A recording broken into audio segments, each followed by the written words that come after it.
It's an entertainment experience so fantastic. We just... The news team with the 5 o'clock news.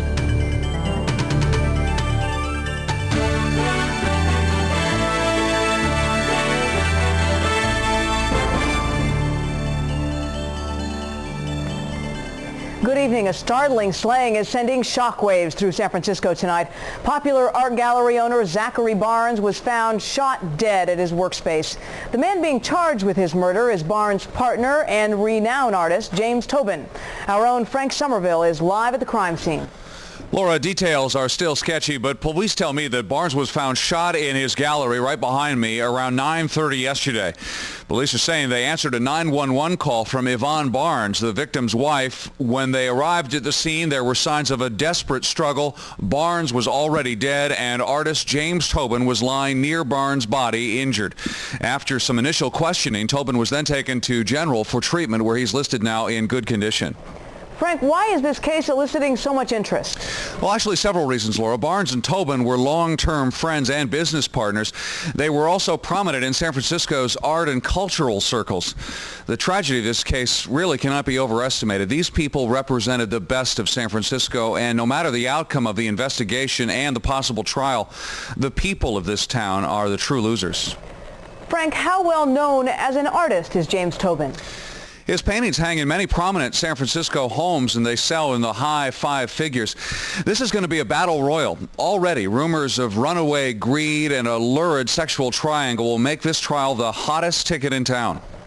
Thank you, Frank, for that in-depth report. Stay tuned to Channel 2 for the very latest in this dramatic story.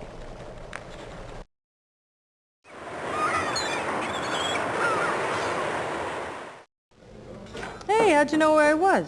Like you're not here every morning? As long as nobody's murdered nobody. You starting the Barnes case today? Yep. Good. I went over my videos, my interviews with the witnesses, and I took out all the juicy parts for you. They're on your desk. Thanks. And one of them is the defendant. And it's a good thing I talked to him because Charleston's his attorney, and he's sure not going to be talking to us now. You mean Cynthia Charleston's the defense? Yeah, more rubles and scruples, that one. This case is not going to be a barbecue. Picnic. Hey, what happened to my side of bacon already? And the victim's widow works for the mayor's office, press officer. Great. I kind of figured this was an open and shut case. Two guys, business partners. One of them stooping the other's girlfriend. The other guy gets Wait, upset. how do you know this? I found a love letter on the deceased's computer. You got a copy. You're very efficient. Thanks. But the defendant is trying to claim self-defense. Your job is going to be to prove that he only planned to make it look that way. Not that I'm trying to tell you how to do your job. Of course not. Know anything about the grand theft charge? Not much. A bunch of paintings were stolen from the gallery. And Tobin and Barnes were going to split the insurance money, close to $500,000. Maybe the deceased got cold feet. He does now. That's a lot of dough. $500,000. Hey, how are the hotcakes? Did you want to buy?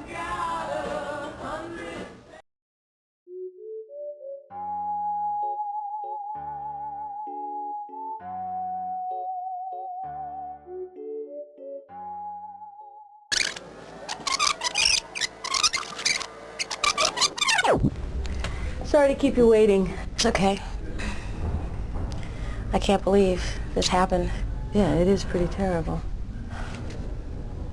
What was your relation to Mr. Barnes? I was his friend.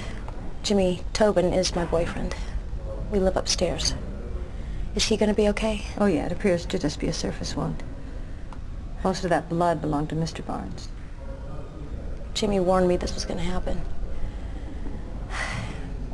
He said Zach wasn't to be trusted. Why'd he try and kill him anyway? Well, we're not so sure that he did.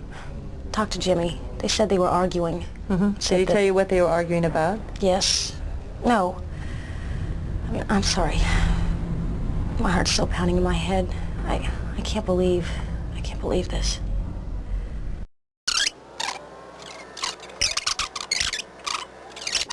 Ho. Wait, let's back up.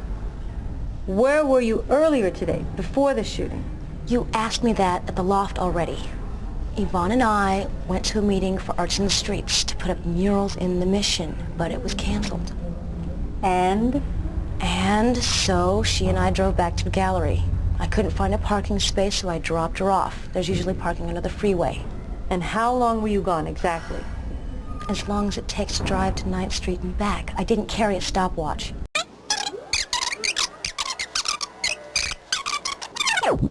I remember Yvonne on her knees next to Zach. I was trying to help Jimmy, and I saw all this blood on his shirt, and at first I thought it was Jimmy who got shot in the chest. Did you see a gun at this scene? No. Jimmy said he looked really pale, real awful. There was stuff scattered about the place and broken glass, and he said, I'm sorry. Zach tried to kill me. Please call 911. Yvonne was trying to give Zach CPR or something, and then she came rushing at us. She was out of her head. What happened? Well, she started saying crazy things. She started kicking Jimmy and saying crazy things. Like what? Something about, I don't know, Jimmy killed him, and I killed him, and she killed him, and that she loved him, and she killed him. It didn't make any kind of sense. I tried to put my arms around her, just holding her, but she broke away, and she went back to Zach, trying to save him for the last time, but I guess it was too late.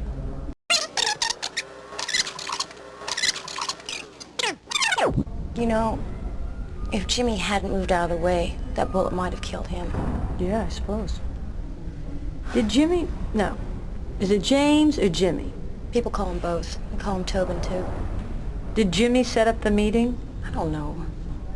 How long in advance? I said, I don't know. You're trying to make it out like he planned it or something. No, I'm just trying to figure out... No, that's what you're doing. You can just go to hell.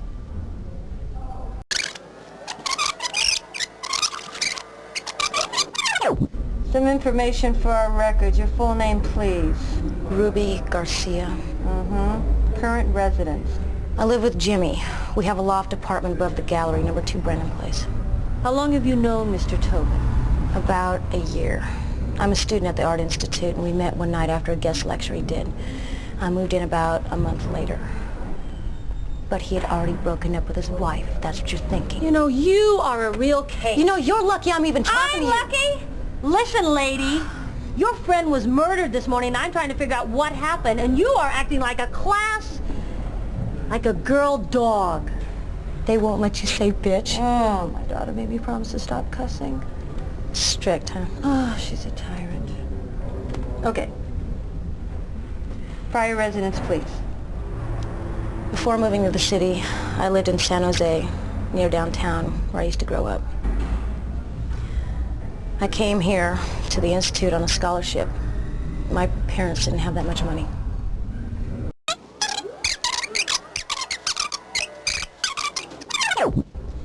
So how did Zachary Barnes and your boyfriend get along? They were business partners and best friends. Jimmy is a brilliant artist, and Zach was a wonderful person. Were you also friends with his wife, Yvonne? Yvonne knew Jimmy's ex-wife, Helen, and I think she's always judged me against her. Yvonne has a surface, but once we got past that, we got along pretty good. And how was her relationship with her husband? They loved each other, I guess. Though, lately, since she's went to go work for the mayor, she's been really wrapped up in her career. Zach talked to me about it.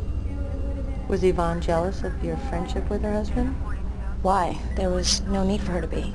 Your boyfriend, was he jealous? Look, there you go again. Look! I gotta ask what I gotta ask. Yeah, well, I don't gotta answer.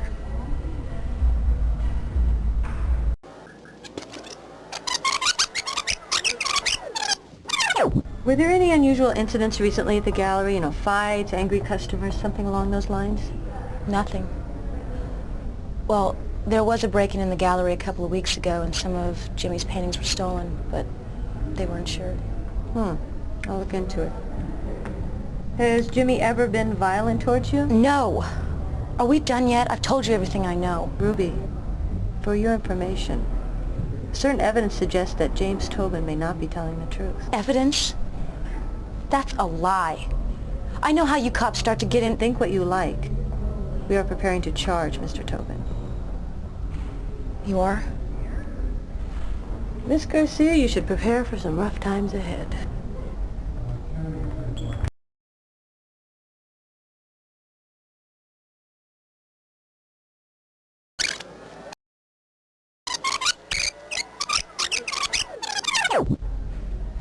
Where were you this afternoon? I was sleeping. When the cops came, they dragged me right out of bed. This isn't about those stolen paintings, is it? No. There's been a murder, Mr. Lee. A murder? Mm-hmm. Zachary Barnes was shot to death in the gallery. Holy... Well, are you sure? Mm-hmm. His wife ID'd the body at the scene. Yvonne? Mm-hmm. Yvonne.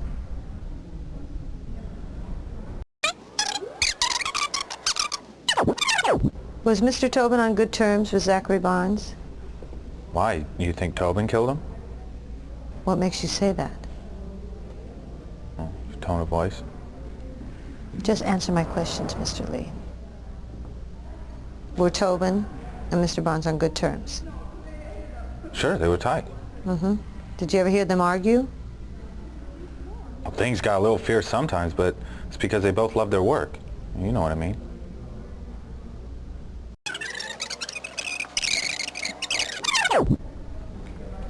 Did you like Zachary? Yeah, he was cool. What I have here is a photograph of Mr. Barnes taken by the police photographer just a few hours ago. Well, this is too much. Can I smoke a cigarette? No, not in a public building. Please take a close look at the gun in the photograph. There. Just a few inches from Mr. Barnes' hand. Yeah. You ever seen that weapon before? No, I've never seen it before. I don't know anything about this.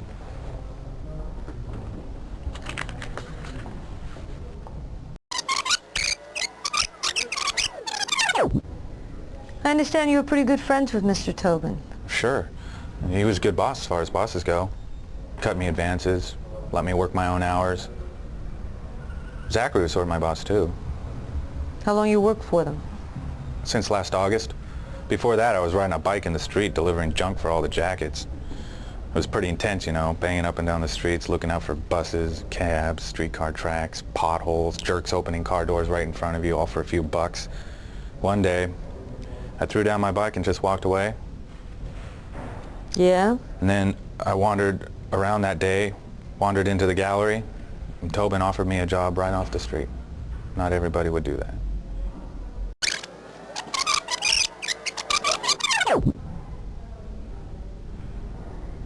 My full name? Mm-hmm. Simon Alphonsus Lee. How long are your current residence? About a year and a half. Moved out from Florida. Your parents know you're here? I'm 22 years old. What's your father's name? He died. He left when I was real young. What about your mother? Gloria Lee. She teaches school in Dade County, 8th grade. You ever been arrested, Simon? Hey, it's easy enough for me to call Dade County and find out myself. Yeah, one time. In high school, some friends of mine stole this old man's truck. It's no big deal.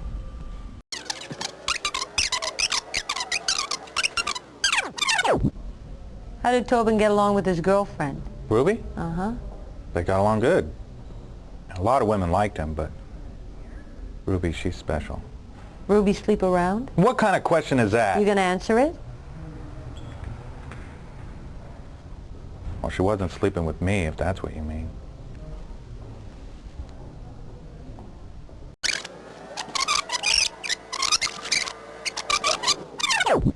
What sort of person was Zachary Barnes? Well, he knew how to be around people, especially a crowd. He had a kind of glow about him. But when you were alone with him, he didn't talk much. He'd just page through art books, look at paintings or something. First I thought it was just me. He didn't take me seriously, didn't want me around. Why not? I was Tobin's helper mostly. But one day, a couple months ago, we talked about art, and I realized that that quiet part of him, just looking at those paintings, that was what was important to Zach. Mm-hmm. What about his wife, Yvonne? I didn't know her much. She's very beautiful, but she has a way of smiling like she's looking at somebody else. She knows a lot of fancy people.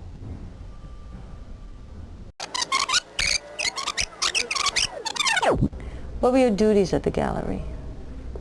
Well, most of my work was for Tobin. I washed brushes, stretched canvas, gesso canvas. Did you do any work for Mr. Barnes? Cleaned up the gallery, poured wine at the openings, hung shows. But mostly you listened to Mr. Tobin, right? Sure, what was I supposed to do? Did he ever ask you to do anything that, you know, maybe an ordinary person might question? What do you mean? I'm an ordinary person. Did he ever ask you to do anything illegal? No.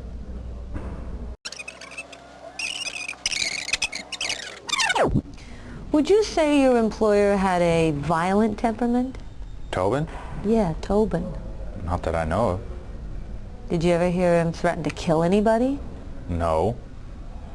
You know, you're not very subtle. Hey, honey. Subtle's not my job.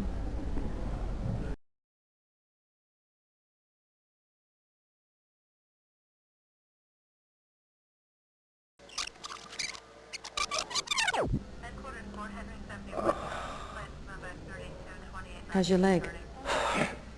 The medic said it would be okay. We'll get you to the hospital for x-rays. Do you mind telling me what happened today? Well, Zach, my business partner, came at me with a gun this morning and told me that he was going to kill me. Those were his exact words? Well, I don't remember his exact words. Zach and I were supposed to have a business meeting this morning. And I was over there, I was finishing up my coffee, and I look up and he's coming at me with a gun. Well, I bolted up out of my chair and he fired. I mean, thank God I did, or the bullet would have killed me. It just hit my leg. Oh, God, this has been a nightmare. So, how far away was he when he fired? Well, he must have been pretty close, because I managed to grab the gun out of his hand. We started to struggle, and I hit my leg on the coffee table and the glass shattered, and then the gun went off for a second time, and hitting him, I guess, in the throat. And then there was blood everywhere, and God, this is... Inspector, we should get this man to the hospital. Yeah, all right. I'll be talking to you, Mr. Tobin. Yeah, okay.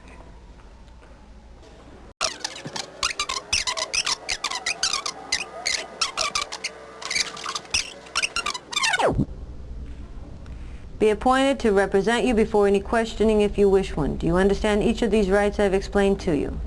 I have nothing to hide. The doctor tells me the bullet didn't hit any bone. Yeah, I guess I was lucky. Yeah, I guess so. Listen, I had a chance to talk to the other witnesses. Oh? Yeah. Yvonne Barnes, the deceased wife. I understand she and your girlfriend were out together this morning. Yeah, that's right. But they came back early, and Yvonne found us lying on the gallery floor. And she started wailing. Wait. I got some confusion here. Miss Barnes says that she saw you in the alleyway just a few minutes before she got back inside. Oh. That you ran in the back door. No, she's mistaken. She says that she saw you very clearly. Well, it's obvious that the trauma has left her completely confused. I wasn't in the alley.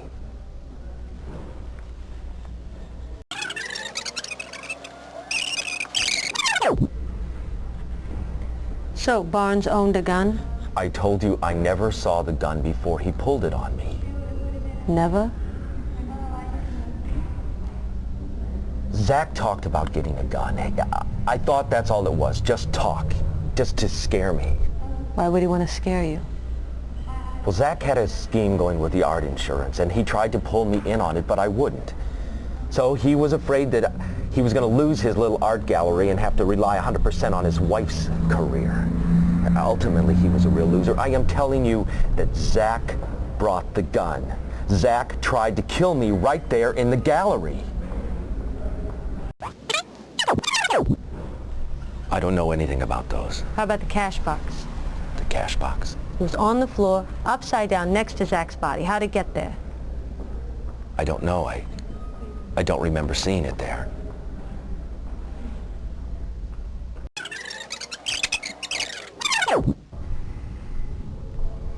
Mr. Tobin, Did you happen to notice those bags the police put over the hands of the victim? Yes. Do you know what they're for? DNA samples? No. They're to keep the hands from becoming contaminated. If Zachary Barnes fired a gun this morning, if he pulled a trigger, there'll be some residue on his hands that'll show up in our tests. But if his hands are clean, I'm going to charge you with murder.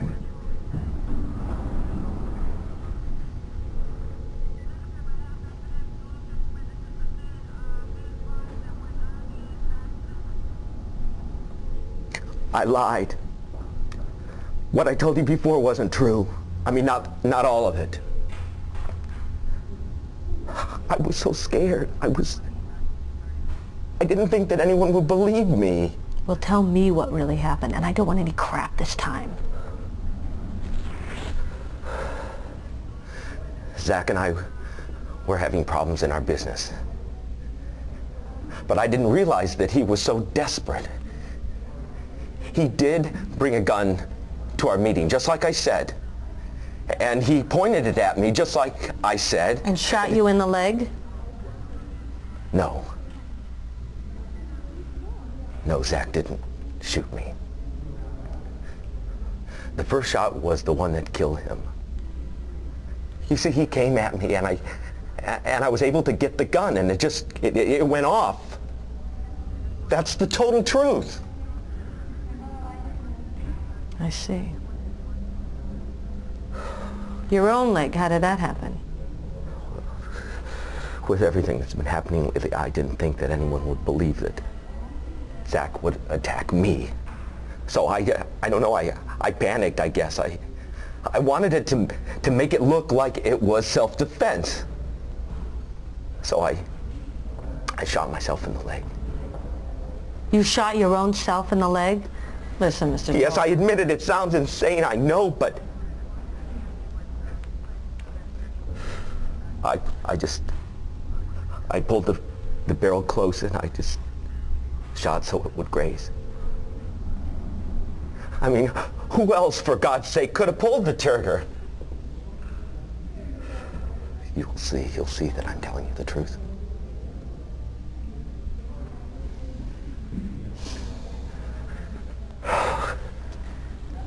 Tell me a little bit more about the problems you and Zach were having.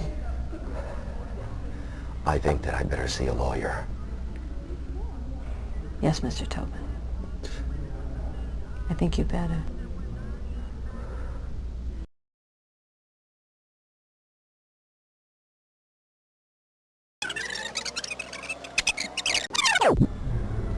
James Tobin killed my husband. I know it in my heart. Is there anything I can get for you, Miss Barnes? A glass of water? Or... Did you hear what I said? Yeah. Did you witness the shooting? No, I was in the alley. When I turned the corner, I saw James outside the back door of the gallery. Do you remember what he had on? Very clearly. He had on a black shirt, and he was carrying some kind of stick in one hand and a yellow bundle or something in the other. He saw me coming. At least I think he saw me, and he hurried back inside.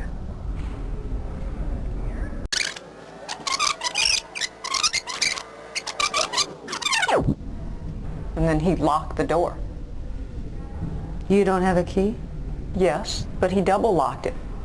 I had to really dig for the second key. And while I was sorting through the things in my bag, I heard a shot, and I rushed in.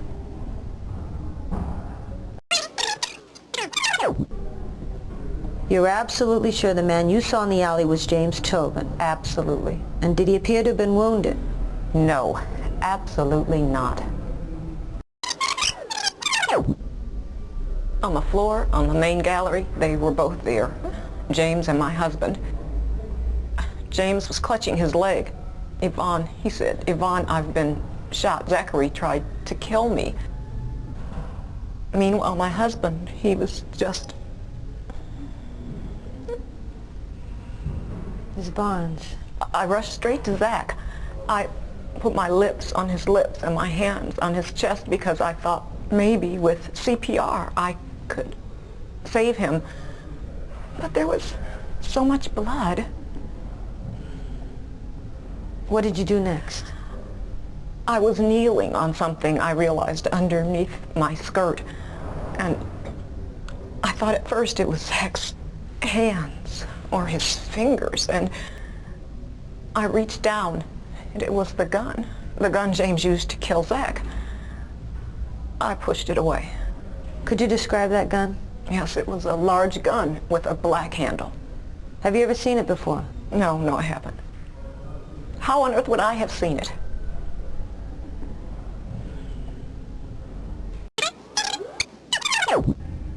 How long have Mr. Tobin and your husband been in business together? I'm sorry if these questions No. In some odd way, these questions are comforting. So how long were they in business? 10 years. We owned the building, the gallery itself, and Tobin had a long-term lease on the loft upstairs. His rent was next to nothing. So what were the financial arrangements? Zachary had exclusive rights to represent all James' work. They split sales 50-50. That was standard in the industry. So how was business? Zachary was a good businessman. James Tobin was not his only client.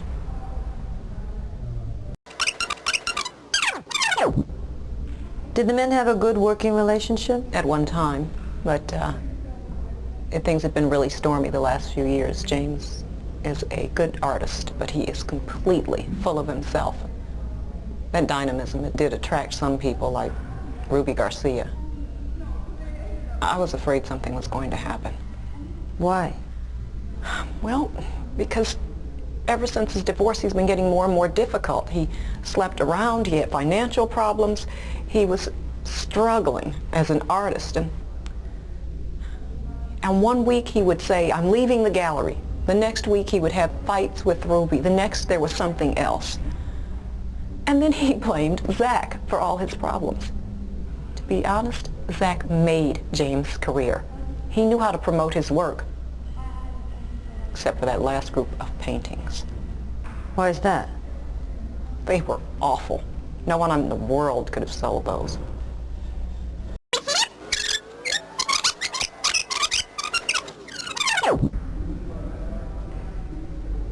Did you socialize with Tobin and his girlfriend? Sometimes we went to dinner, occasionally at gallery openings, but to be honest, I saw more of James when he was married to Helen. She was a beautiful woman, but she just couldn't contend with his ways anymore. Did you get along with Ms. Garcia? We did some work together for the arts community. That was Zachary's idea, but we were both charmed by her. She had a certain naivete, but with real drive. After a while, I thought we had developed a sort of sisterly bond between us, but that was a mistake. What do you mean? She's not as innocent as she appears. Either that or she's completely under Tobin's thumb.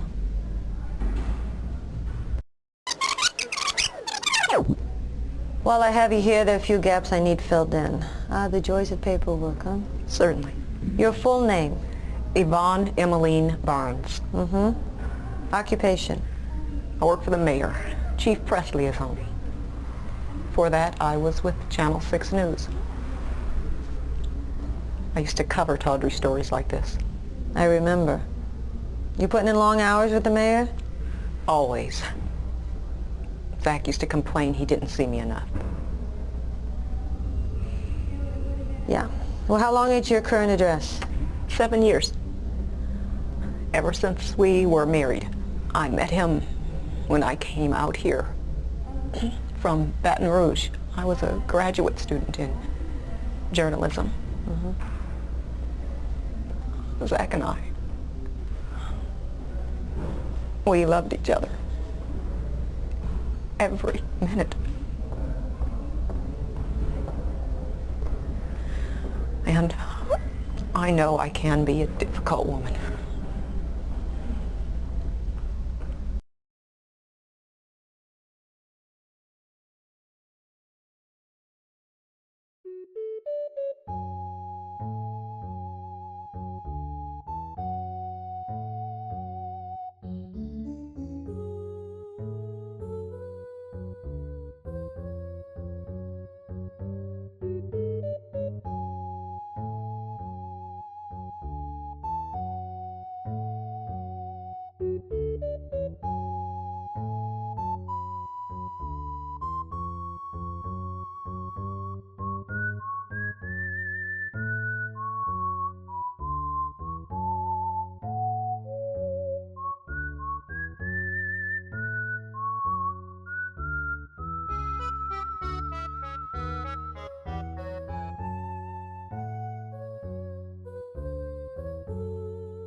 Granger here. So weird calling you on your cell phone. I have no picture of where you are. I'm sitting on my desk at home. Oh, yeah, sure you are. Listen, I just got some bad news. Turns out the gun used in the Barnes murder was registered to the deceased cousin, Darryl Barnes. You're kidding. Wish I was. And I can't find a way to trace it to Tobin. Oh, I gotta go. Bye.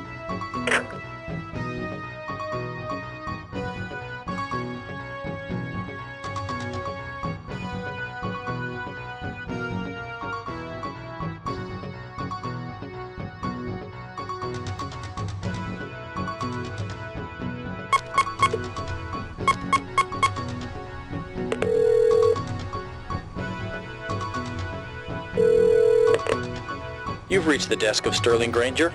Please leave. One new message. Hello, this is James Tobin.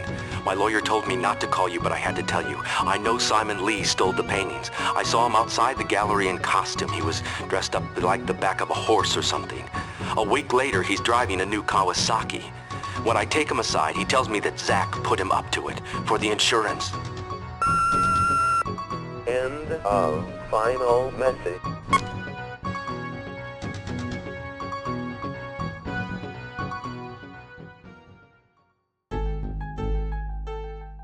Thanks for waiting for me. No problem. I thought you quit this place to work at the gallery. I did. But since the gallery folded, I had to come back. No deliveries now? No, things shut down at 7. I just want you to know that everyone thinks I'm on Tobin's side, but I'm not. Why do they think that? I don't know. I guess because I was his assistant and I had to do what he said. Why? Because he was my boss. I had to kiss his ass and make him think I was always on his side, which I wasn't. Simon, did you stop by the Barnes Gallery the night Tobin's paintings were stolen? Why? It's likely to come up in court. Yeah, I stopped by. I was out late with some friends. I wanted to borrow a few bucks from petty cash. They let me do that. Was there anyone else in the gallery? No. I just got a phone message from Tobin. He said you stole the paintings. He says I took them? He's full of it. Why did he say it? How should I know?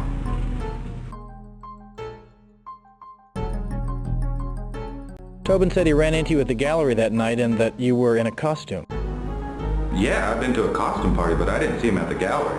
How did he know that if he didn't see you? A lot of people saw me that night. It was a cool costume. Guess people were talking about it. Did you ever see a gun in the Barnes Gallery? I don't remember. Simon, you're not a suspect in this case, so there's no need to worry. Now, can we continue? No problem. But like I said, I just worked there and pretty much minded my own business. Simon, I'm not in the mood for games. Did you ever see a gun in the gallery? I'm not playing games. We'll see. Yeah. Zach's office in the drawer. It had silver facing and black ribs. You didn't mention this to Inspector Looper? No, I was pretty upset.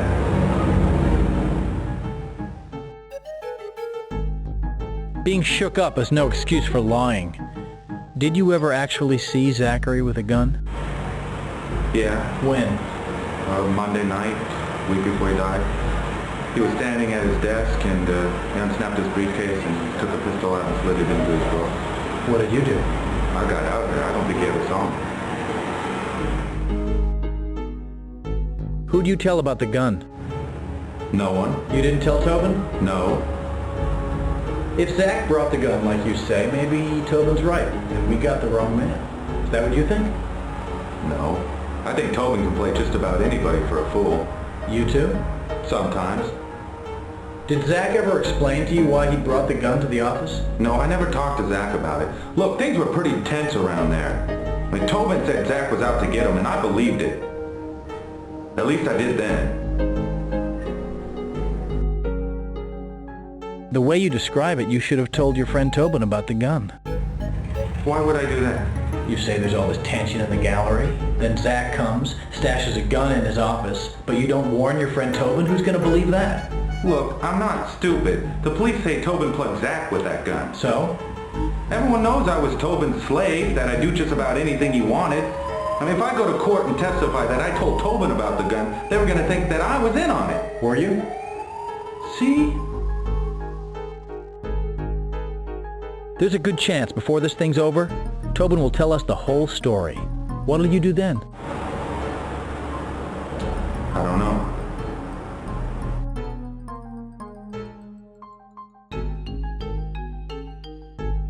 Were you and Ruby close? Yeah, we were good friends. I mean, everyone else in that group was older than me and her, and since Zach's death, we've been hanging out more together. We talked a lot about what happened. Ever get involved with her? I wish. But I think she only likes older guys. Maybe she'll change her mind. Simon, do you know anything about a letter Zachary Barnes wrote to Ruby Garcia? Yeah, I was the one who gave it to her. You? Ruby called me, said Zach had something for her, and could I pick it up on the way to work? You know what was in the letter? No. So you gave it to her? Yeah, she was really excited. She took it in the next room and started reading it. I got a little pissed. Why? I don't know. Guess I didn't want to be their little love messenger. Why do you call yourself a love messenger? I thought you said you didn't know what was in the letter. Simon, you opened it, didn't you? No. You were jealous, right? No. Zachary didn't even Yeah, you had a crush on Ruby, didn't you? No, I opened it, and this is the truth, because James told me to start looking out for stuff. What do you mean? Well, Zach had been acting kind of weird lately. At least that's what James thought, and he wanted me to keep an eye on him. Did James Tobin know about this letter? Yeah. He caught Ruby upstairs reading it, and they had a big fight. You were in the room? No, I was downstairs in the gallery. But I could hear them above me arguing, especially James. But you didn't actually see it? No, but I saw James afterwards downstairs. He was all worked up and red in the face. He put his head up against the wall and punched a hole in it with his fist.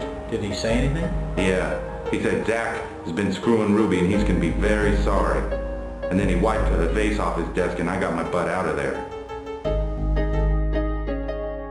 Simon, you told a very different story to Inspector Looper the night of the murder. Well, that was a bad time, right? I mean, I was James's friend. I didn't want to believe he really killed somebody. What made you change your mind? Ruby. She came over to my place after the murder, after we'd been interviewed by that inspector. We talked for a long time, almost till morning. It was real sad. She said Tobin pushed her around after he read the letter Zach wrote. I felt like a real bastard. Why? Because after I delivered the letter to Ruby, I told James about it. That's what started the fight. Otherwise, he would have never known about Ruby and Zach. Simon, did you ever tell Ruby what you did? Of course not. What am I going to say? That I was Jimmy's little toad? That I was spying on her? Don't worry, she won't be in the courtroom while you're testifying. What, are you crazy? She'd hear about it. Simon, how are you going to feel if Tobin gets away with what he did? I don't give a damn what happens to that asshole. All right, I'll think about it. Simon, I'm going to insist you tell the full story in court. Do I have your cooperation? I don't know. I really don't want... I don't care what you want. Your job on that stand is to tell the truth. Yeah. Simon, I've been straight with you, but I get the feeling you're hiding something. Me? What would I be hiding? I have no idea. But tell me, did you see or hear anything else regarding the theft? No. That's not the message Tobin left on his phone machine.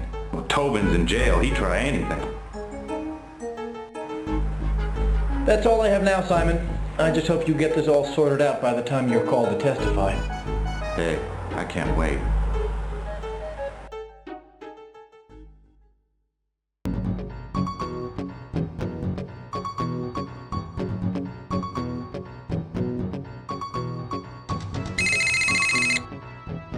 Hello. You're on your way to see Ms. Barnes, right? I just wanted to remind you that we found Jimmy marks on the back alley door right after the crime. Did you photograph the marks? Are you crazy? I just took the whole jam. What's a jam? You know, the door frame. You took it? The whole damn jam. No kidding. So long.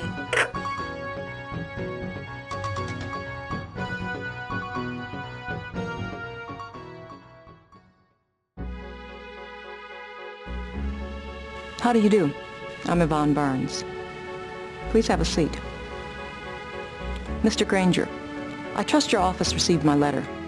Yes. You know the theft that took place at Barnes Gallery last February. I have no doubt it led to my husband's murder.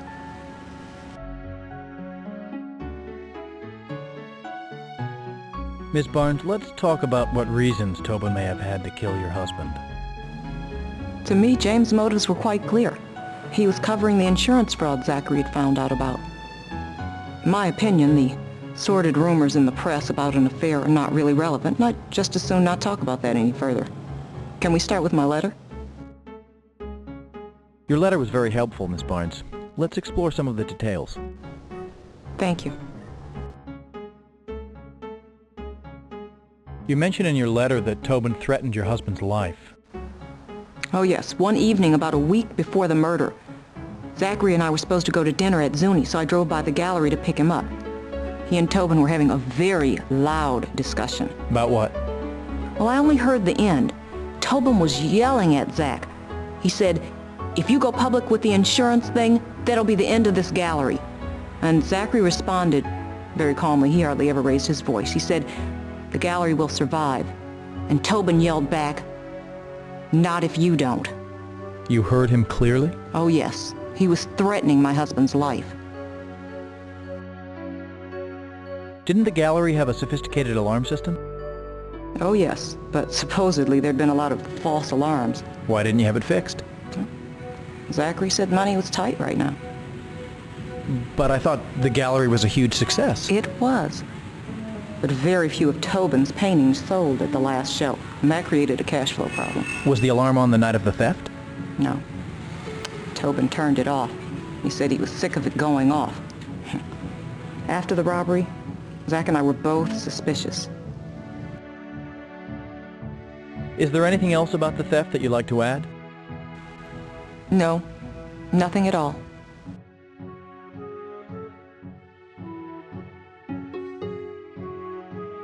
You're aware, I assume, that James Tobin admitted to firing the gun that killed your husband. Yes, I read the papers. He claims it was self-defense and that your late husband was plotting to kill him. That's completely odious. The very thought of him... Look, Tobin arranged that meeting with Zach. He planned to kill my husband and then use the racetrack as an alibi. Things fell apart when I got back early. What happened when you returned? Ruby had just dropped me off when I saw Tobin in the alley outside the gallery doing something by the door. He'd already killed Zachary by then. Remember any details? Distinctly. He was carrying a yellow-like bag or bundle and a big club. He was wearing a black t-shirt with the gallery logo. What happened next in the street? After he spotted me, he went inside, panicked, and shot himself. That was the shot I heard. Are you sure it was a club? No, I was some distance away. Did you know there were fresh crowbar marks found in the door jamb? He was faking a break-in. That was a crowbar he had. You're right. You should be writing murder mysteries. This isn't a murder mystery. You know, that's why the place was in such disarray. But Tobin is going to claim the mess was all a result of the brawl he and Zach had. Oh, he's lying. A fight between them could account for the broken table and the mess, but why was the cash box lying out?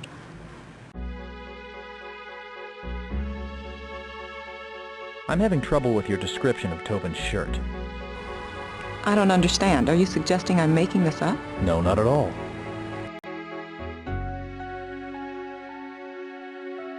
You said you saw him in a black t-shirt that morning, but we know that he was arrested in a yellow dress shirt.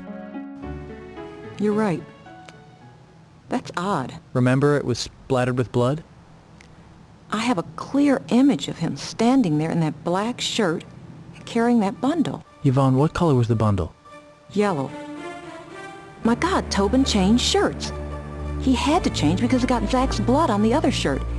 He changed into one of the black T-shirts from the box. You're right.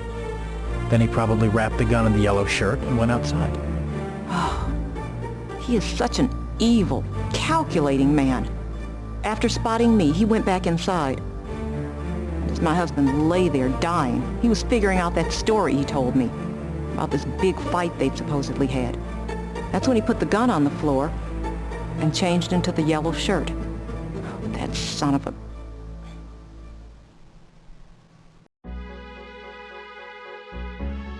What can you tell me about Zachary's cousin, Darrell Barnes? Mr. Granger, I have a question of my own first. Am I right to assume you have a pretty good case? We had a very good case until I learned the murder weapon was registered to Darrell Barnes. But there's a plethora of evidence. Miss Barnes, please give me some background on Darrell. He's a nice guy, a city police officer. Has Tobin ever met him? I doubt it. So Tobin's never been to Darrell's house? No.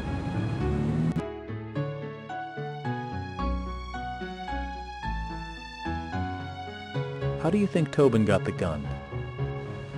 I'd like to help you, but I don't know how he got the gun. Is it really that important? Believe me, it's important. But why? He's admitted to pulling the trigger. We know he lied to the police. It's obvious he's guilty.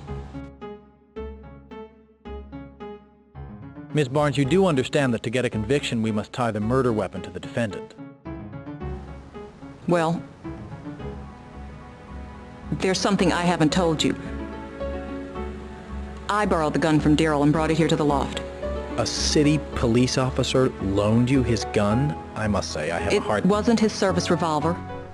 I took it without asking. He and his wife were on vacation, and I had a key. So how did Tobin end up with it? Zachary didn't want it in the house. He disliked guns, and he said we should take it to the gallery for safekeeping until he could return it to Darrell. And? Tobin must have stolen it from his office at the gallery.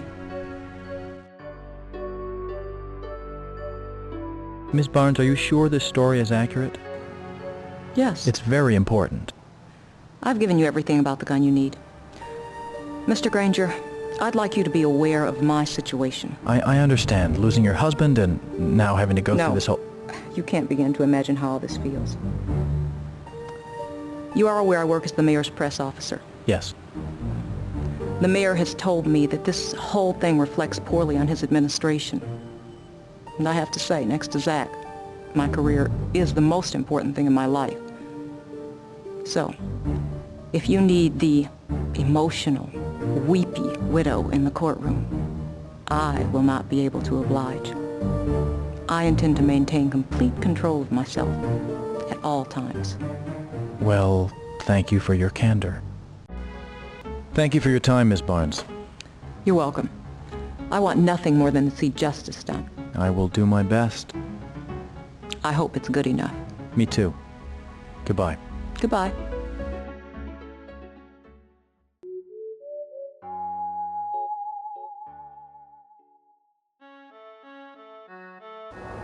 Why are you going after Jimmy? He's been charged with murder. But it was self-defense, I'm sure. Did people like Zachary Barnes? Yeah, everybody pretty much liked him. I think his personality was a big reason for the success of the gallery. Everybody just liked to hang around him and listen to him tell jokes. Was he a good joke teller? No, not really. They were always too corny. You want to hear a favorite? What did the snail say riding on the turtle's back? I give up. Whee! Would you say you were fond of Zachary? Yeah, I thought he was a pretty okay guy. What were his feelings for you? Actually, one day I went over to Zachary's loft. I think we were supposed to be talking about me having a show or something. I was lonely because Jimmy was working around the clock. And Zach and I had a few drinks. One thing led to another, but it was no big deal. Given what happened to Zach, do you feel getting involved with him was a mistake? This is really hard for me to talk about. Jimmy is not a perfect person. But that didn't make it right for me to go and sleep with his partner. It's just like my mom used to say, I'm only always thinking of myself. If it hadn't been for me, none of this would have happened. Zach would still be alive. Jimmy wouldn't hate me. As a matter of fact, he wouldn't even be in jail. And Yvonne would still have a husband.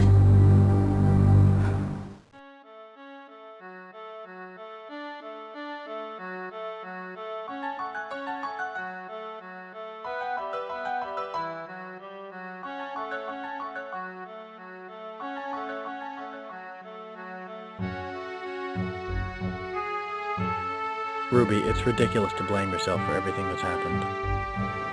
Thanks. It's hard. Did Jimmy ever find out about the affair? Zachary wrote me a long note after we'd slept together. Jimmy caught me reading it. Sometimes I can be so stupid. What was in the note? I don't really know. I only got to read the beginning because Jimmy snatched it away. Snatched it, so you never got to see what was in the note? Yeah. Jimmy never let me see it, and I never got to talk to Zach about the note because he died before I could. Jimmy said the only reason he was ever friends with me was so he can get in my pants, but he was never like that. He was so nice to me. So was Yvonne. They were the only ones who ever encouraged me. Ever. Nobody wanted me to be an artist. Not my family, not Jimmy, nobody. But he said my paintings were good, and he was going to help me get a show.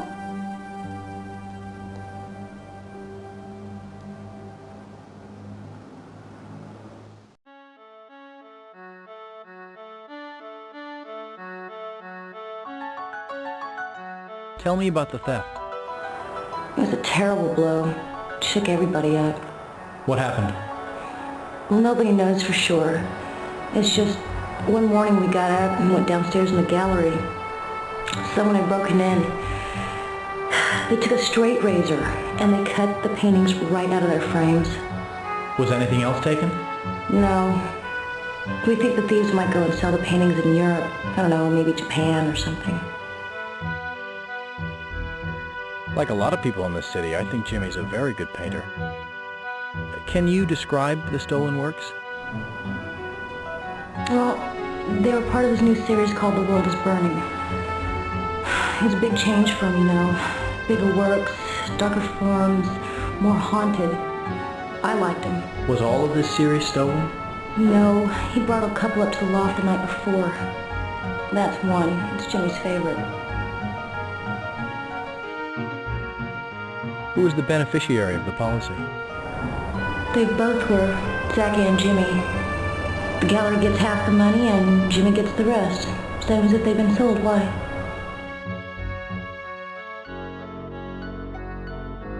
I was just wondering, how'd the public respond to Jimmy's new work?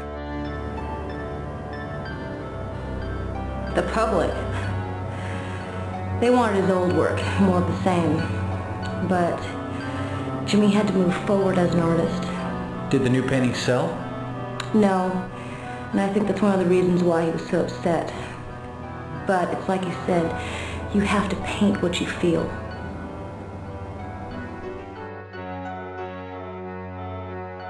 Do you mind if I ask you some personal questions about finances? I suppose.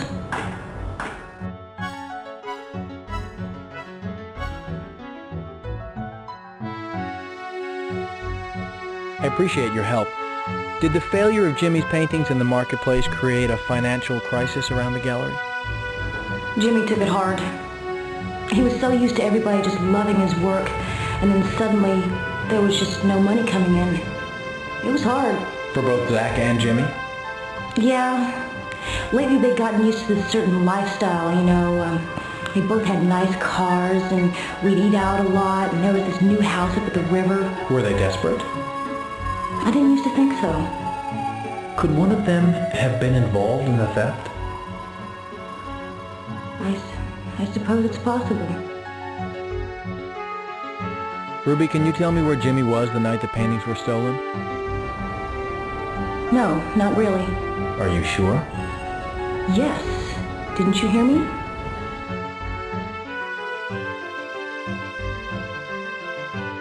Do you know if Zach owned a gun? I don't know. It doesn't seem like something he'd have.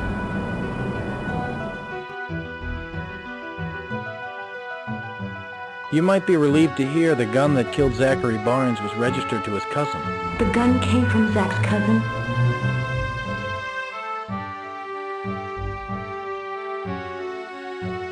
I thought you'd be relieved, but you sound surprised. I am relieved, I guess. It's just... Well, I went into Jimmy's cabinet the night before Zach died, and, well, this whole thing is just so confusing.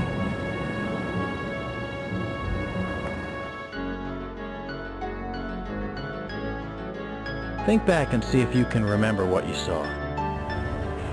Upstairs, in Jimmy's work cabinet, next to the brushes on the middle shelf, I thought I saw something.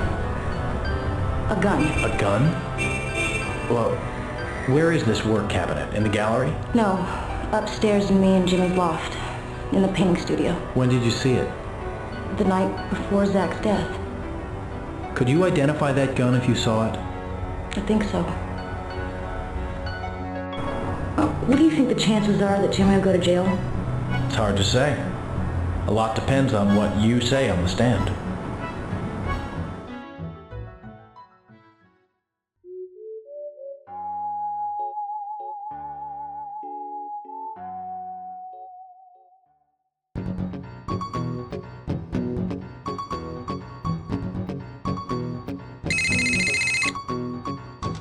Hello.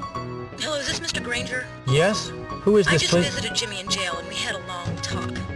I see now that he's been telling me the truth all along about what a son of a bitch Zach was. Ruby, just try to calm down. Exactly. Hey, you used against us. Ruby, all I ask of you in court is that you tell the truth. Truth? What the hell is truth? All you lawyers know how to do is twist the truth and turn it into lies. Why can't everybody just leave us alone?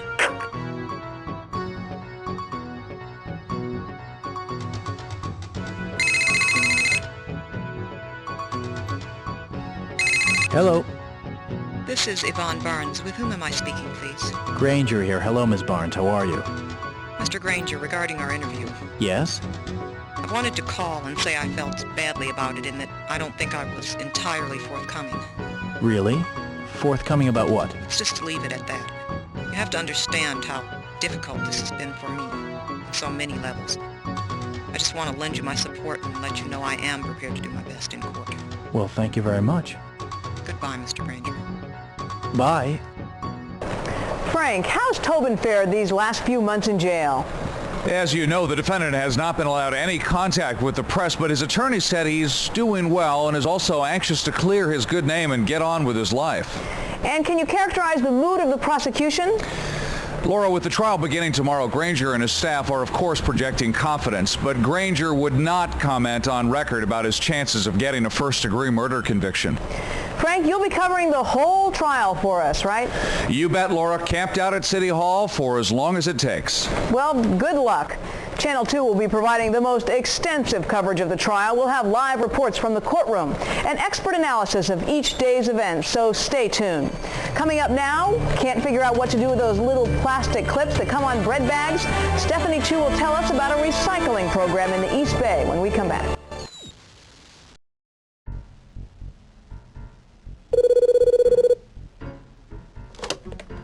Hello. Hi, Mr. Granger. This is Frank Somerville. I'm covering the trial for Channel 2. I know you don't want to make a public statement, but I was wondering if you'd care to comment. It'll be entirely off the record on what you think your chances are on the murder charge.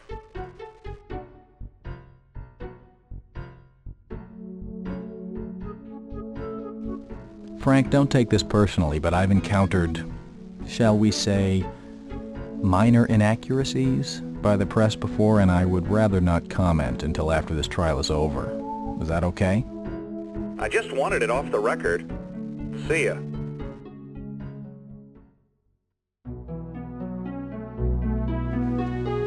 This case was commenced by the people of the state of California against the defendant, James Henry Tobin. The state is charging him with grand theft and murder in the first degree. The defendant has pleaded not guilty to each charge. Now, ladies and gentlemen of the jury, the defendant is presumed innocent until the contrary is proved. But the effect of this is only to place upon the state the burden of proving him guilty beyond a reasonable doubt.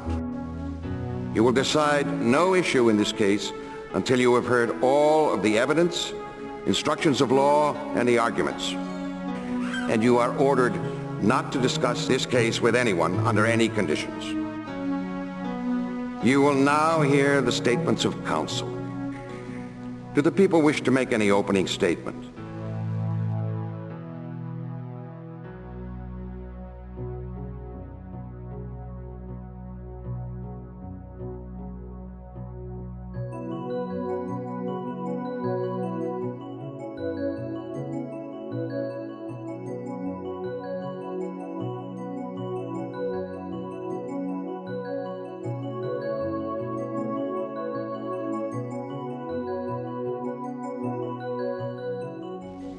Ladies and gentlemen, on March 16th of this year, James Tobin shot his business partner to death. No one, not even the defendant, disputes this fact. They will claim self-defense, but the people will show you how Mr. Tobin lured his partner to the gallery that morning. His pretense? To salvage their business. But such was not James Tobin's intention, because as he walked into the gallery that day, he had a gun in his pocket, an alibi on his mind, and murder in his heart. In all my years as a prosecutor, I have never before been in a situation.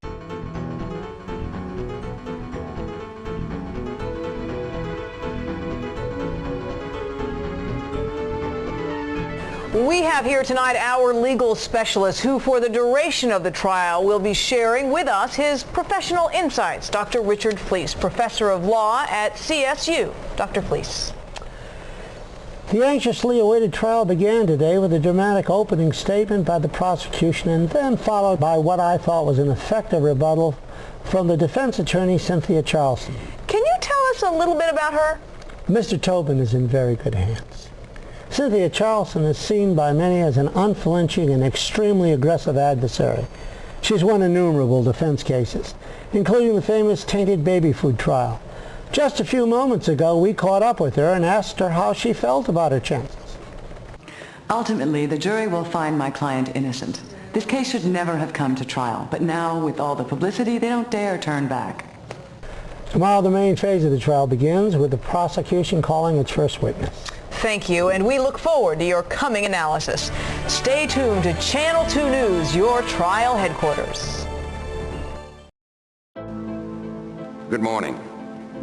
Will the prosecution please call its first witness?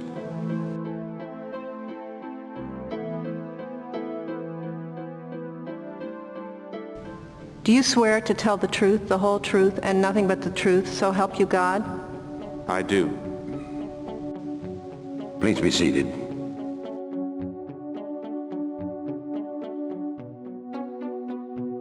Did anyone at any time keep a gun on the premises of the Barnes Gallery? Yes. Zachary Barnes had one. In a drawer in his office, locked up. Had a big fat barrel. What color was it? Silver. Do you remember any other identifying detail? Yes, it had Smith & Wesson stamped on the barrel. I remember I was at work that night and I saw him from across the room. And he unsnapped his briefcase and slid a pistol into his drawer and locked it. Did you tell the defendant about the gun? No. Did you ever see that gun again? No, never.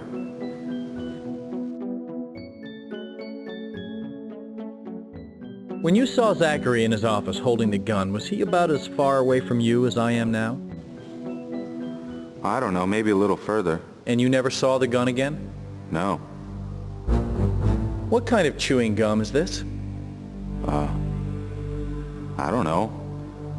I don't remember which one has the blue pack. It's Beeman's, Mr. Lee. Good old-fashioned brand. Now, you couldn't read the bold, oversized type on this package. How could you possibly read Smith & Wesson on a gun from across the room?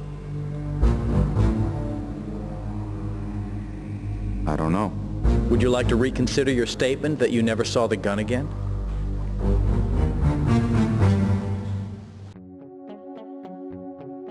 I'm going to ask you again, Mr. Lee.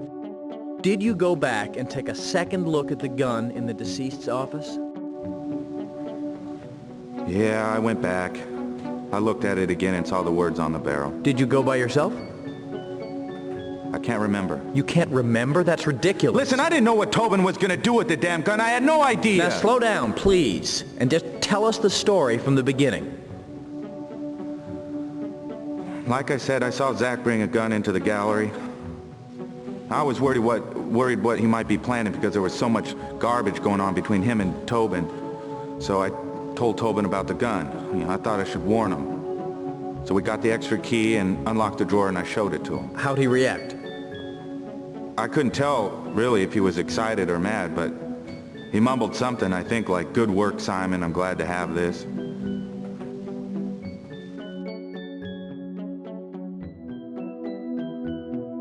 Did you ever hear the defendant mention the affair between Zachary Barnes and Ruby Garcia? Yeah, I heard him and Ruby.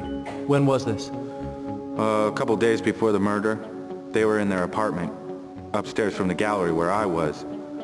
But I wouldn't call it a conversation. James was yelling his head off at Ruby. What did he say?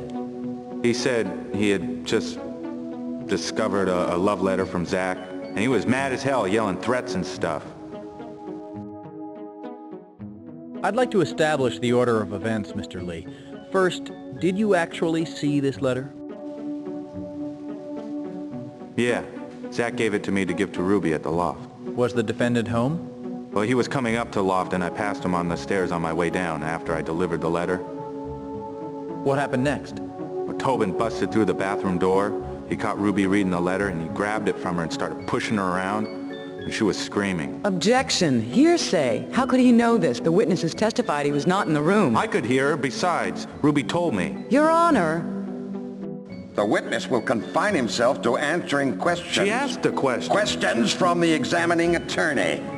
And he will not be a wise guy in my court. Did you happen to open the letter and read it? I glanced at it. Why? Because I was looking out for my boss. Well, we were friends, and I was a little paranoid what Zach might be up to. Did you tell the defendant about the contents of the letter? Yeah, I told him, but I wish I didn't. When did you tell him? Right after I gave Ruby the letter when I ran into him on the staircase.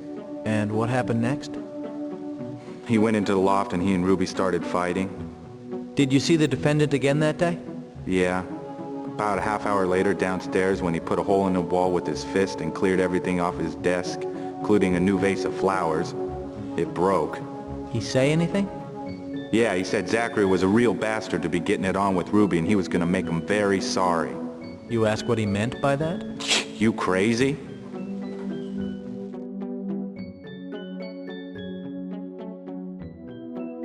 Mr. Lee, did you stop by the Barnes Gallery on February 25th, the night the defendant's paintings were stolen? Yes, and I saw Tobin. You saw James Tobin in the gallery? What time was this?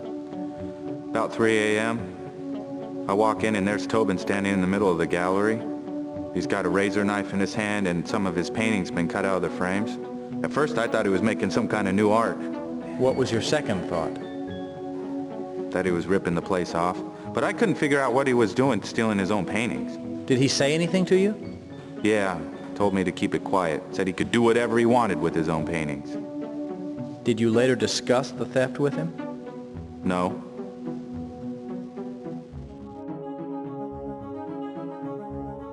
Mr. Lee, aren't you leaving something out of this story? Objection. Argumentative. Forgive me, Miss Charleston. Mr. Lee, did the defendant offer you anything in exchange for your cooperation? Not really. Not really? Mr. Lee, on March 10th, you purchased a motorcycle from the San Bruno Cycle Works. Did you pay cash? Yes. Was it typical of you to have this amount of cash on hand? No. How did you get it? It was a bonus from work. It showed up in my pay envelope. I never asked for it. Really? Tobin gave it to me. Said Merry Christmas. No more questions, Your Honor. Defense, do you have any questions for this witness? Yes, Your Honor. Did you ever see Mr. Tobin in possession of the gun that Zachary Barnes kept in his office? No. Did Mr. Barnes ever mention the gun was missing from its drawer? No. So Zachary Barnes was the last person in possession of the weapon? I don't know. Like I said, the last time I saw the gun was on Tuesday when I showed it to James. It was weird. I remember he touched me on the shoulder, and when I think about it, it gives me a chill. A chill? Yeah. I realized I gave Tobin what he needed, a way to kill Zach. Mr. Lee, on the night that you delivered the deceased's letter to Ms. Garcia, did you actually see her and James Tobin quarreling? No, but I heard him. You were one story below. Could you actually make out the substance of their conversation? Well, James was yelling pretty loud. But could you decipher his exact words? I could decipher that he was out of control. Quiet down, please. I'm done with the witness. Well, that's all for today. Court is adjourned.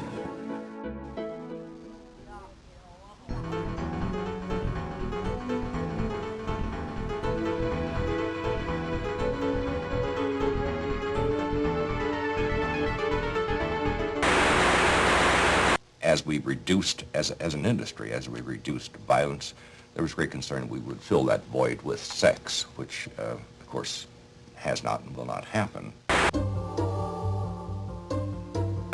People around the country fall in love with them from the first moment they see them.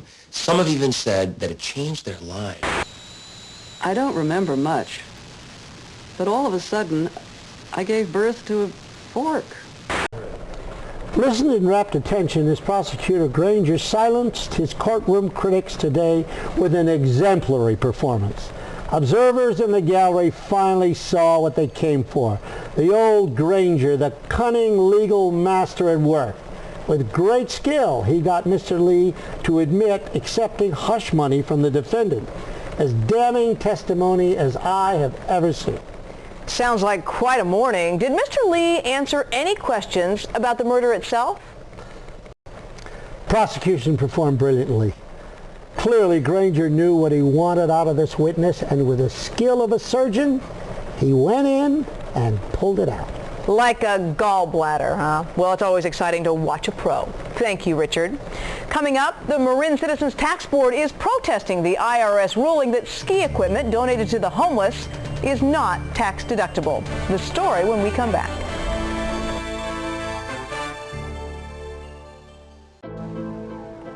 Does the prosecution wish to call another witness?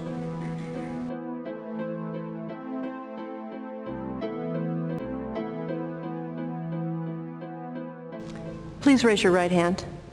Do you swear to tell the truth, the whole truth, and nothing but the truth, so help you God? I do. Please be seated. Miss Barnes, did you have knowledge of any firearms kept on the premises of the Barnes Gallery? Yes, the one that killed my husband. Was this your gun? No, I borrowed it from my husband's cousin, Daryl. A Vietnamese woman across the way was attacked, and I felt I needed it for protection. Did you discuss this with your husband? Yes, he became quite upset and insisted that we take it down to the gallery for safekeeping. Did he tell you where he put it? Yes, in his office desk in a drawer. Do you understand what's at stake in this trial? Counselor, do not patronize me. Yes, I do. Do you understand that the defendant in this case admits he killed Mr. Barnes? Yes, but I do. What's at stake here likely revolves around who brought the weapon to the murder site? I understand. Could you explain again why you felt it necessary to borrow a gun? I was terrified by the amount of crime in this city. I got frightened and acted irrationally. Believe me, I regret it now. But hindsight is 20/20. After the gun was taken to the gallery, did you ever see it again? Only once. When was that? On the day my husband was murdered. It was lying by his side.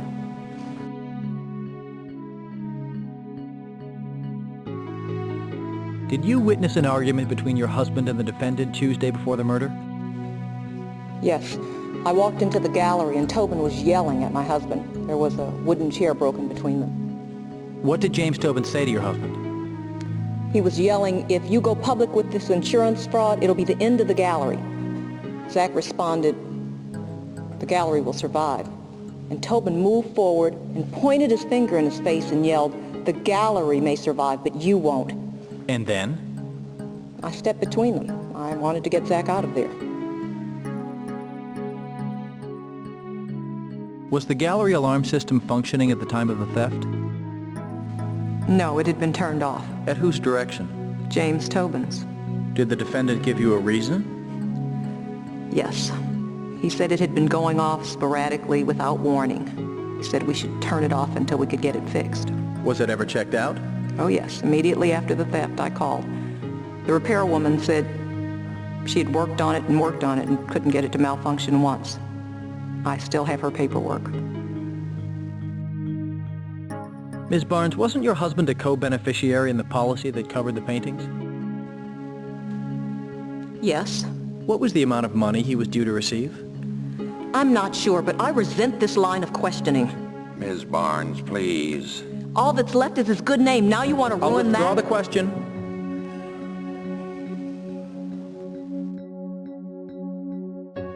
Was the gallery a financial success? Oh, absolutely. It was one of the most successful small galleries on the West Coast. Had it been profitable recently? No. Why? James Tobin, completely against everyone's advice, changed his style of painting. His last show didn't sell well, and that created a cash flow problem for Zachary. Wasn't this crisis so serious that your late husband feared losing the business? I suppose. Would Zach's share of the insurance money have saved the gallery? Yes. Why? In fact, Ms. Barnes, couldn't your husband have been involved in the theft? Objection calls for a... On second thought, objection withdrawn. No. The answer is no, and I have proof. Proof? Just before the fight, I heard a message on the answering machine. I kept the tape. Objection. It's ridiculous. Your Honor, this is just as much a surprise to me as... The witness will surrender the tape and the court will recess to consider admissibility. Zach, this is James. If you get the message... James, sorry, let me click this damn thing off. How the hell with it? It just keeps Listen, going. Zach, you can't do this. If word gets around, it won't be just me in trouble. We'll both lose frickin' everything. You just take your share of the money and shut up. I can't do that. Zach, don't you get self-righteous with me. Word of this will not get out, because if it does, then you will...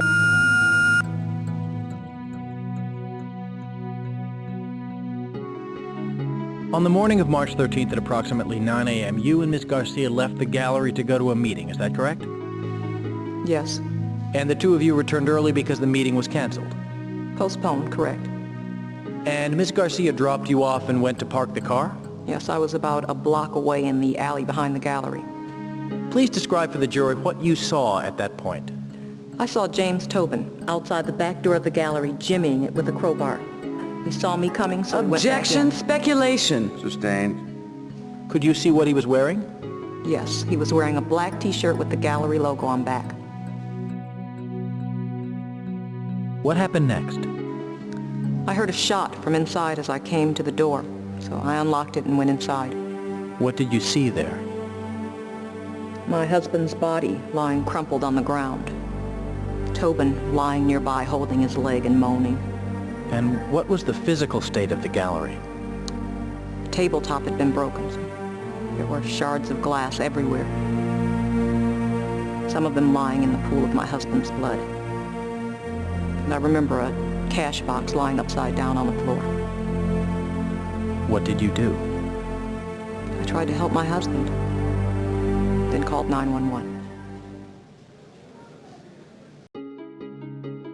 Did the defendant explain what happened? Yes. As soon as I opened the door and saw Zach, Tobin started explaining about the fight he and Zach had had, about how the table got broken and how he got shot. Did he explain why the cash box was on the floor? No, he couldn't explain that. It didn't fit in with his new fight story. It was left over from his attempt to fake the break-in. No more questions, Your Honor. Defense, do you have any questions for this witness? Yes, Your Honor. Miss Barnes, do you recognize this quote from the Chronicle on July 9th, 1991? As a member of the Mayor's Task Force on Handguns, I am committed to the elimination of these weapons in San Francisco. People have to understand that a household with a handgun is more dangerous than one without. Yes, I said that. You told Inspector Looper that you had never seen the gun before. And now, under oath, you're saying that you yourself borrowed the gun from your cousin. Which story is true? The story I told today. Is that so? Objection.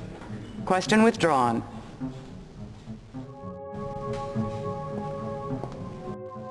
Do you recognize this shirt? Yes, it's Tobin's. He wore it the morning of the crime. Alleged crime, Miss Barnes. Call it what you will. Ladies, please. You'll notice it's yellow, or more accurately, ochre. Yet you say he had on a black t-shirt.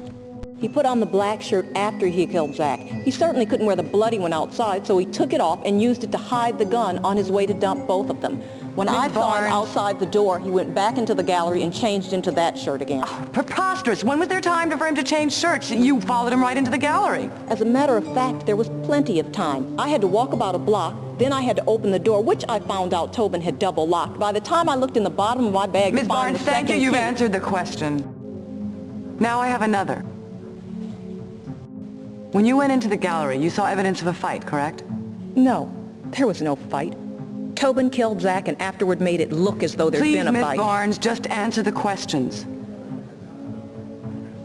This story of yours about Tobin playing dress-up and faking both a struggle and a break-in is entertaining, but you don't have any evidence to support it, do you? No, just what I saw. Granger, you gotta put me up there. Remember last time Charleston cross-examined you? You broke into tears. Oh, bull doo-doo. What? Yes, you made that up. No more questions, Your Honor. I'm done with the witness.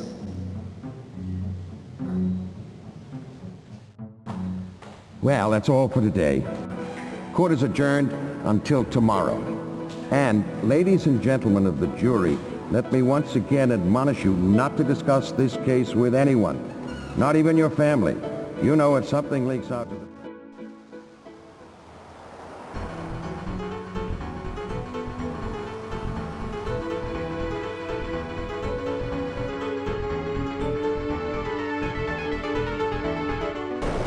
I understand it was a day of surprises at the trial, Frank. You bet it was. The widow and mayor's press secretary, Miss Yvonne Barnes, dropped a bombshell when she produced a sensational tape of the accused actually threatening her husband.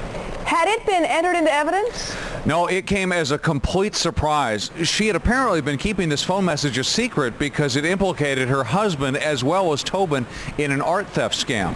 Why did she produce it at all? Hard to say, Laura, but I think the prosecutor was able to convince her that if she held anything back, her husband's murderer might walk. So she spilled everything. She sure did. Anything else? Through extremely skilled examination by the prosecution, Ms. Barnes was coached into telling a riveting story of how the defendant tried to cover up the alleged murder by faking a break-in. This might help with a first-degree conviction, correct? It certainly could, because it implies premeditation. Thank you, Frank. We are joined now by Channel 2's own legal analyst, Dr. Richard Fleece. Dick. This, Laura, was in many ways a disappointing day in court for prosecutor Sterling Granger. It appeared the prosecution was hoping witness Yvonne Barnes would tie the murder weapon to the defendant. What kind of witness was she? Yvonne Barnes is a very interesting person. She has her feet in two different worlds. She's very much on the scene in the thriving South of Market art world, where partygoers, politicos, and performance artists in that part of the world rub elbows. Sometimes other parts of the art world. We'll be right back.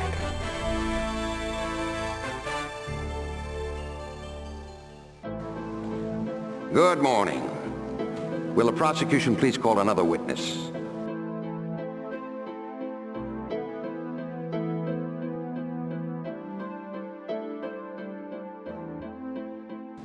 And nothing but the truth, so help you God?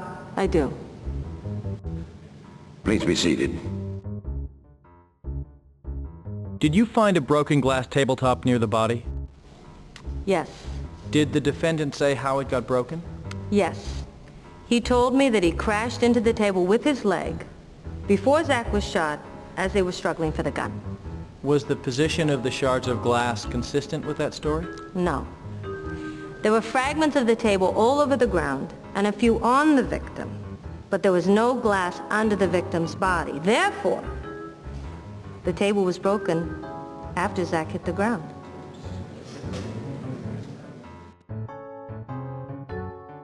Is the position of the glass consistent with the defendant intentionally breaking the table after Mr. Barnes was lying dead on the floor? I can't say it was intentional, but there's no question the glass was broken after the body hit the floor. Was there any evidence that indicated the table was broken as part of a struggle? No. There was no evidence of a struggle.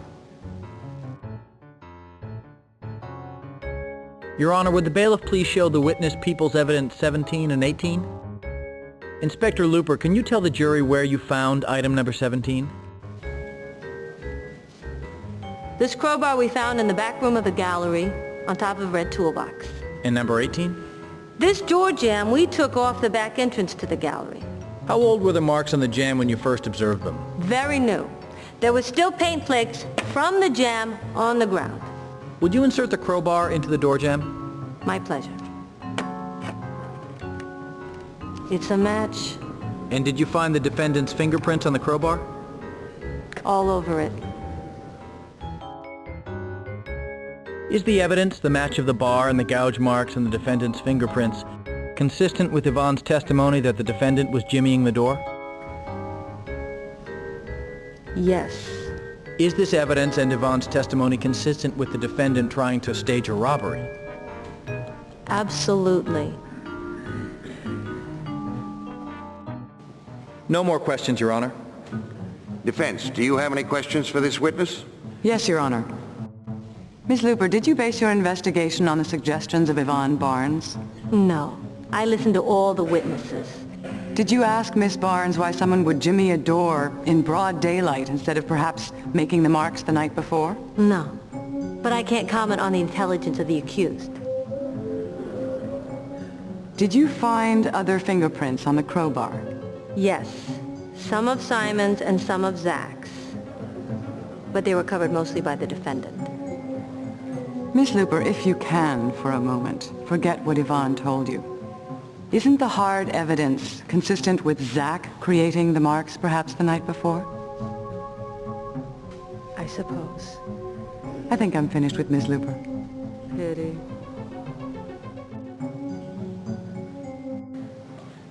Good morning. Will the prosecution please call another witness?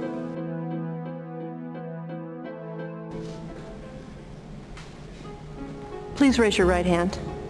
Do you swear to tell the truth, the whole truth, and nothing but the truth, so help you God? I do. Please be seated.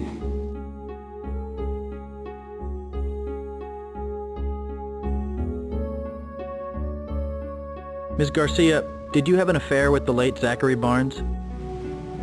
Yes, but it was just a one-night stand.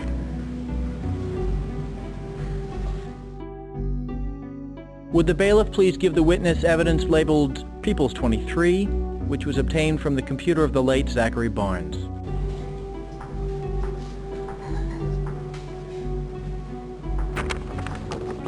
Ms. Garcia, please read the beginning of the letter. Out loud. Out loud. Dear Ruby Red, I want to talk to you about what happened between us the other night. The feelings are so strong, I can't think of anything else. Ms. Garcia, did you ever get to read this letter before? No. Please tell the jury why. 'Cause Jimmy took it before I could read it.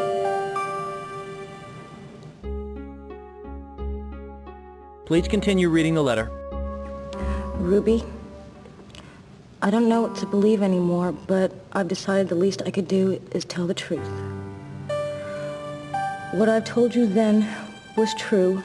I have very deep feelings for you. All right? I love you. I've said it. Please continue. But what we did last night was not right. I love my wife, Yvonne. We shouldn't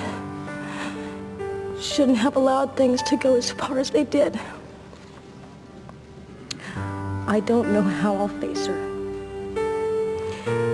And it's not fair to Jimmy either. He's made some mistakes, but deep down he's a good guy. And finally, Ruby, what should be important to you is your own work. Because it's good, and it can get lost in all this mess.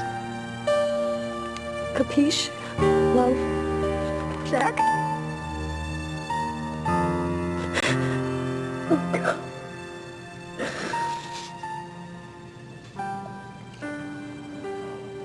I lied. Please speak up if you can. I lied! I've been lying.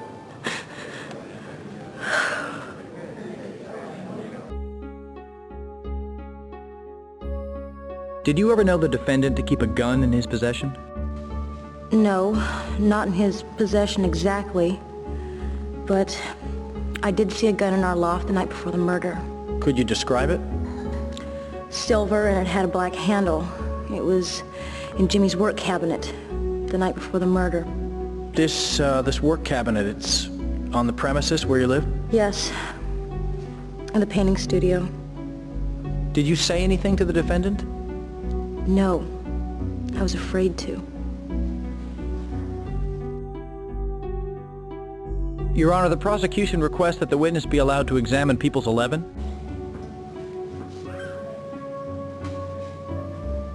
Is this the weapon you saw in the defendant's work cabinet? That's it.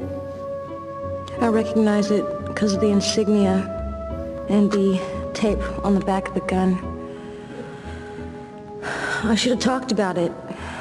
I was just too afraid.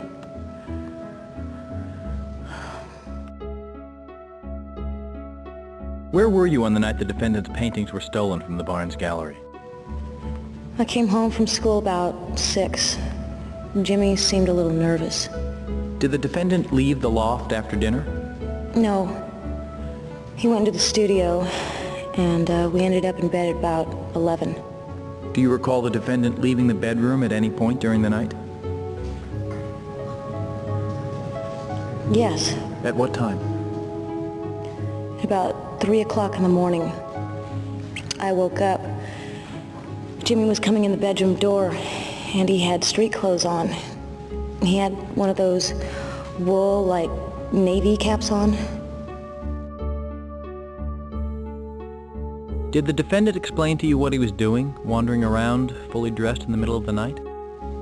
He said he heard a noise downstairs and went to investigate. Did he tell you what he found? He said he didn't find anything. No? When did you come to learn the paintings were stolen? The next morning. Jimmy left the loft early, on an errand or something. Zach came by all upset. Said someone had broken into the gallery and Jimmy's paintings were gone. Now that I think about it, that's really when the trouble between Zach and Jimmy started.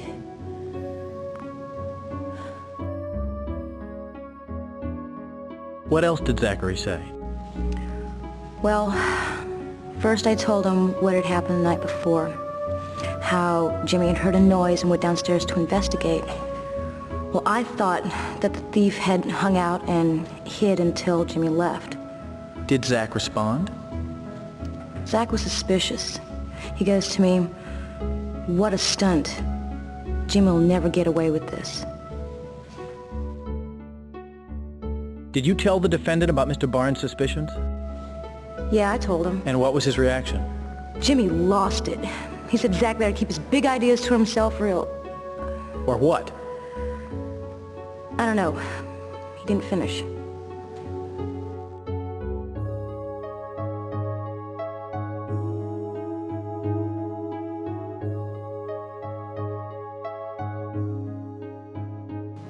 No more questions, Your Honor. Defense, do you have any questions for this witness? Yes, Your Honor. Ms. Garcia, The truth is, you were indeed having an affair with the deceased at the same time you were living with James Tobin, correct? Yes. And did you and your lover discuss the theft before it took place? My lover? Do you mean Zach or Jimmy? You tell me, which one was it? I don't understand the question. I'll withdraw. Miss Garcia, isn't it true that you and Zachary Barnes planned to run off with the insurance money after James Tobin's paintings were stolen? Objection. Sustain. No more questions, Your Honor. Well, that's all for today. The witness may step down.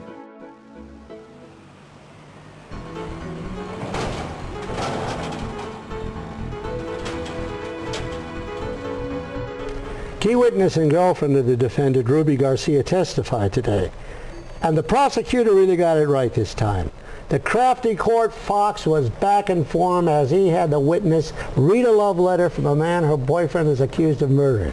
The jury was jolted, and there wasn't a dry eye in the house as Ms. Garcia abandoned allegiances to the defendant by admitting that she saw the murder weapon on his person the night before the murder. Sounds like a soap opera. No, this is real. Will the prosecution please call another witness? Your Honor, the people rest. Very well. Will the defense please call its first witness? The defense would like to call Dr. Jackson Hayes. The deceased was shot in the throat, correct? That's correct, the anterior portion. In your spatter analysis, did you find anything that would indicate the position of the deceased's hands at the time of the shooting? Yes. Blood and body tissue were found inside both jacket cuffs, indicating that the hands were in an upright position when he was shot. I'd like to approach the witness with the gun found at the scene. Very well. Yes, you may, Miss Charleston. Thank you.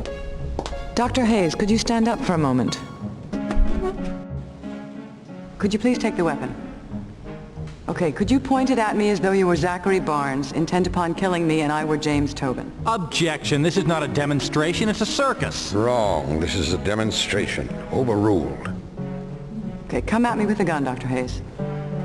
Now, James was able to grab the barrel with his left hand and then grab the handle with his right, at which point Mr. Barnes grabbed the barrel like this. Bang. Now, in this position, if the gun fires, this is consistent with the evidence, Dr. Hayes? Entirely consistent. Thank you, Dr. Hayes. Your witness. Prosecution, do you wish to cross-examine?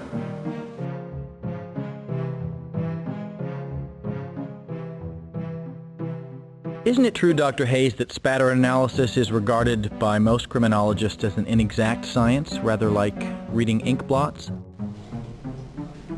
A great deal of the field is very simple common sense and very careful observation. I'm afraid I haven't spent much time with ink blots myself. Isn't it true that bits of the victim's blood and tissue were found across the room and on the ceiling and even inside the defendant's shoes? Yes, it was, all over the place. In a situation like this, where the bullet enters the skull from the throat, we look for spatter, for back spatter, and for blood sling. You see, spatter of blood and tissue from the head is complicated by the presence of a robust vessel called the skull. This causes what we call back spatter out onto the hand of the shooter. And then when the shooter moves his hand away, probably very quickly in this case, the blood is slung out yet again by the hand. So if there was blood and tissue everywhere, how can you be certain that the victim's hands were raised? Couldn't it have flowed into the sleeve after the body was found on the ground? No, not unless it disobeyed the law of gravity. The victim's hands were raised at the time of shooting. It's as simple as that.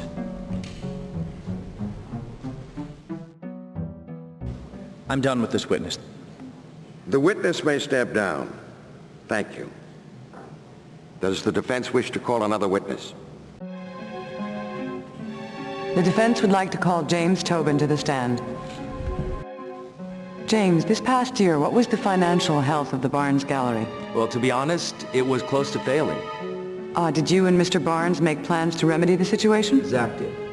He suggested that we arrange to have the paintings stolen from the gallery and collect the insurance. Did you go along? At first I did.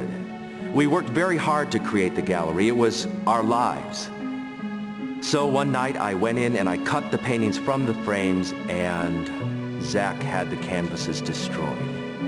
And what happened next? Well, a few days later I changed my mind. My conscience bothered me. It wouldn't let up. So I told Zach that we simply had to withdraw the claim. He refused several times. Did this come up again on the day of the shooting? Yes. I told him that if he didn't withdraw the claim, that I would go to the authorities first thing Monday morning. What did the deceased say or do when you brought up the theft? He casually walked over to his desk and pulled out a gun. Were you aware that he'd been keeping a gun in his office drawer? No. Did he say anything to you? He said that he planned to collect the money, and if I tried to stop him, that he would kill me.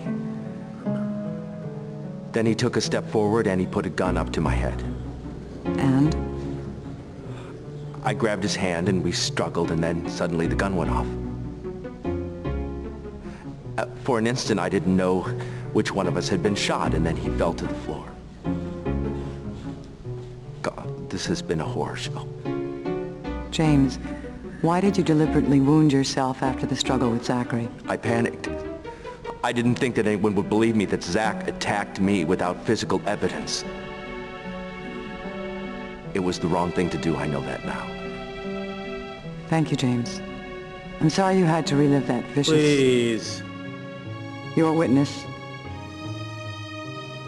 Prosecution, do you wish to cross-examine?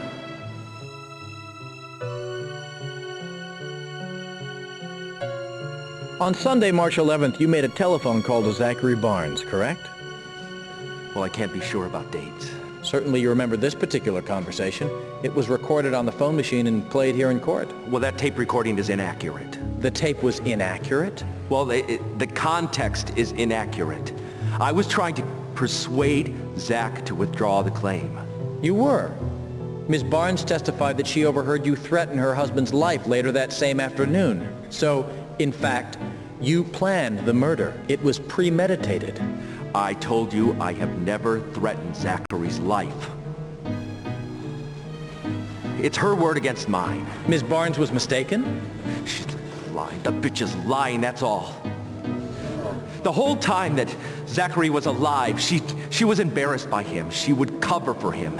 And now that he's dead, then nothing has changed. She will do anything to protect her reputation, including see me convicted of something that I did not do. I am innocent!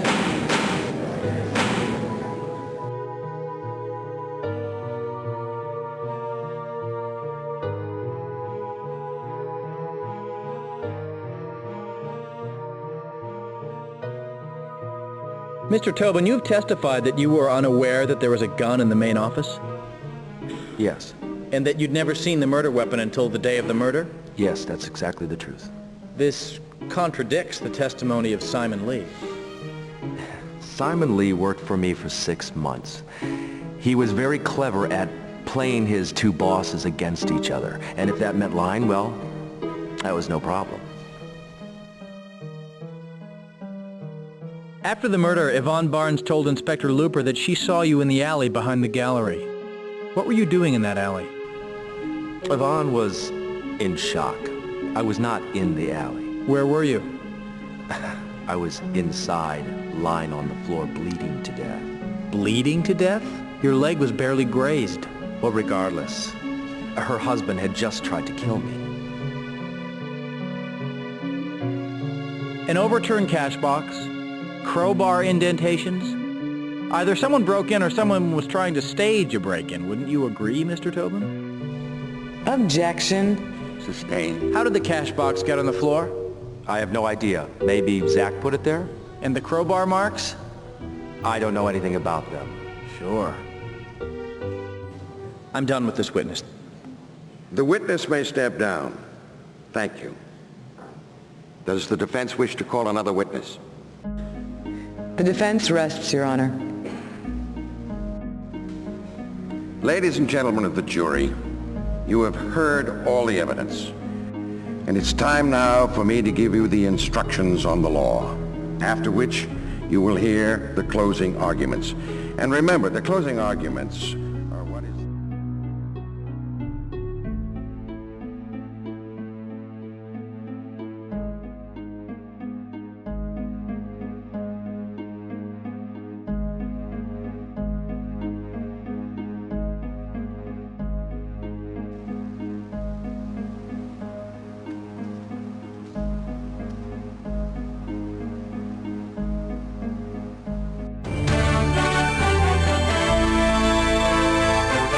There has been an important development in the Tobin trial. We go live to City Hall. Just a few moments ago, the jury finally returned. They are looking very haggard after 9 days of deliberation. Word is they have reached a unanimous decision. The judge is now querying the foreperson, who will then hand over the verdict to the clerk of the court.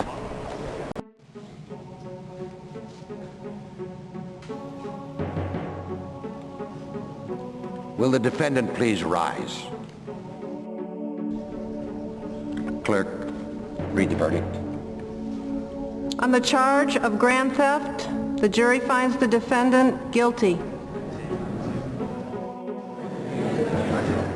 On the charge of murder, the jury finds the defendant guilty of murder in the second degree.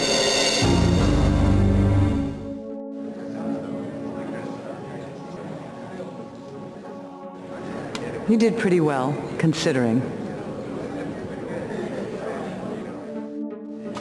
Well, it's better than nothing.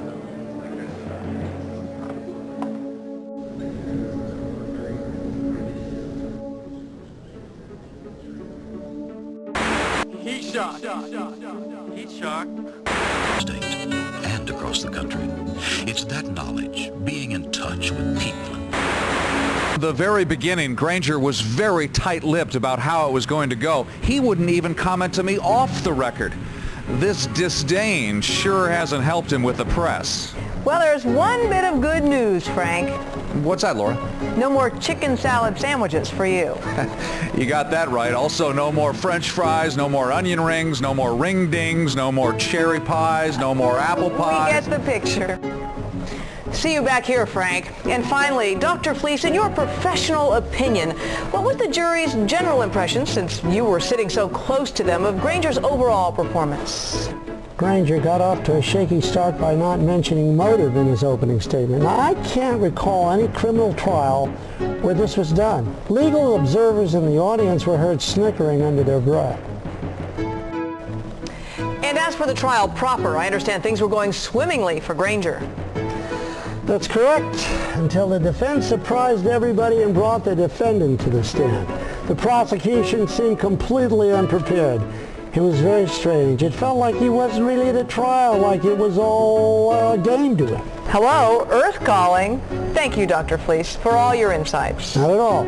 And in other news... We're putting you on solid food today, Mr. Karras.